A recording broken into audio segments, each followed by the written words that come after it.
इस वक्त मैं उत्तराखंड के आपदाग्रस्त क्षेत्र उत्तरकाशी के गंगनानी में हूँ।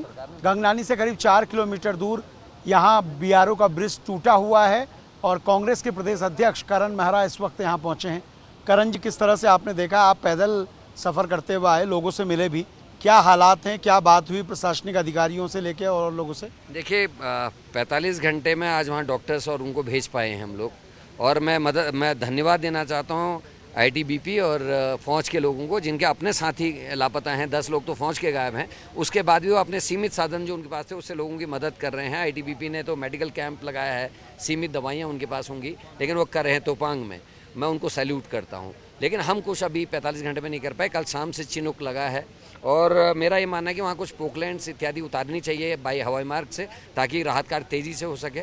लेकिन एक चीज़ मैं आपसे कहना चाहता हूँ डसीला जी, आप देखिए 2013 की जो आपदा आई थी, वो बैली ब्रिज अभी भी काम कर रहे हैं। 13 से लेके 2025 हो गया, मैं अभी तक अपने 2 पुल नहीं बना पाए। एक कैप्टन शहीद जो वहाँ हैं, उनका बोर्ड लगा है, यात्री स्थल बनाया है, वो वहाँ शहीद हुए थे, उनके सिर में पत्थर गिरा था स्वारीगाड़ में, वो शहीद हो गए थे, तो उनका भी वहाँ पर एक स्थल बना है। लेकिन हम बैली ब्रिज को पक्के ब्रिज में नहीं चेंज कर पाए। अब बीआरओ भी अपनी एक लिमिटेशंस हैं उनकी। और आपको याद होगा जब इससे पहले यात्रा हुई थी तो कांग्रेस की सरकार थी, केंद्र में बीजेपी की सरकार थी, लेकिन पूरी यात्रा को कांग्रेस सरकार ने अपने हाथ में लिया और हर 15 किलोमीटर में हरीश रावत ने जेसीबीज लगाई थी। यात्रा सुगम रही और लोगों को दिक्कतें नहीं हुई। ये काम आज भी हो सकता था, क्योंकि बीआरओ की अपनी एक लिमिटेशंस हैं काम करने की।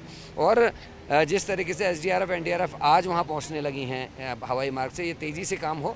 और जो ऐसे वाले मार्ग हैं, इसमें भी गाँव हैं, लोग फंसे हुए हैं, लोगों की दुर्दशा आपने देखी, आप खुद आए हैं पैदल, तो उनके लिए एक छोटे दल यहाँ भी होना चाहिए था जो रस्से, रसद और दवाइयों इत्यादि के साथ हों, ताकि लोकल में जो लोग परेशानी में फंसे हैं उनकी मदद हो सके। अब ये जो है, ये बैली ब्रिज को बनने में 8 से 9 दिन लगे। अभी तो सामग्री नहीं आई, 3 दिन में सामान आएगा, उसको असेंबल किया जाएगा, तो उसके बाद बैली ब्रिज बनेगा।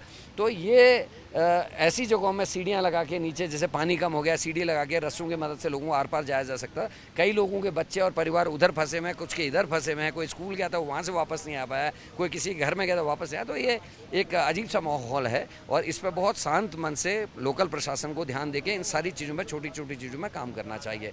अकेले कर्नाटका और महाराष्ट्र के 64 लोगों की लिस्ट मेरे पास है, आपको अभी हम दिखाएंगे। और वो लोग वहाँ हैं, उनका कुछ पता नहीं है, क्योंकि सिग्नल्स नहीं थे, नेटवर्क नहीं है, तो किसी का पता नहीं। उनके माँ बाप, उनके परिवार हमसे बात कर रहे हैं। फ़ौज के लोगों के, आईटीबीपी के लोगों के परिवारों के फ़ोन भी आ रहे हैं कि हमारे लोग हैं, वो कैसी हालत में, लेकिन कोई बताने की स्थिति में नहीं है। हरसिल में भी स्थितियाँ भयानक बनी हुई हैं। एक लेक बन गई है जिसमें गाद भरी हुई है और पानी भरा हुआ है, और जो पुल के ऊपर से बह रहा है वहीं फ़ौज के लोग भी गायब हुए हैं। तो अगर वो टूटता है तो उसकी क्या कंडीशन है, उसके लिए भी कुछ वैज्ञानिकों को वहाँ भेजा जाना चाहिए, उसको भी देखना चाहिए, क्यों आने वाले समय में उससे उत्तरकाशी को भी खतरा हो सकता है। तो ये सारी चीज़ों में एक एक करके कदम उठाने की जरूरत सबसे पहले है, लोगों की जान बचाना। कांग्रेस के प्रदेश अध्यक्ष करण मेहरा का कहना है कि प्रशासनिक अधिकारियों को काम बहुत तेज से करने की ज़रूरत है। वैली ब्रिज बनाने से लेकर तमाम लोग जो अलग अलग जगह पे हैं, उनको रेस्क्यू करने में फुर्ती दिखानी होगी, तेज़ी दिखानी होगी।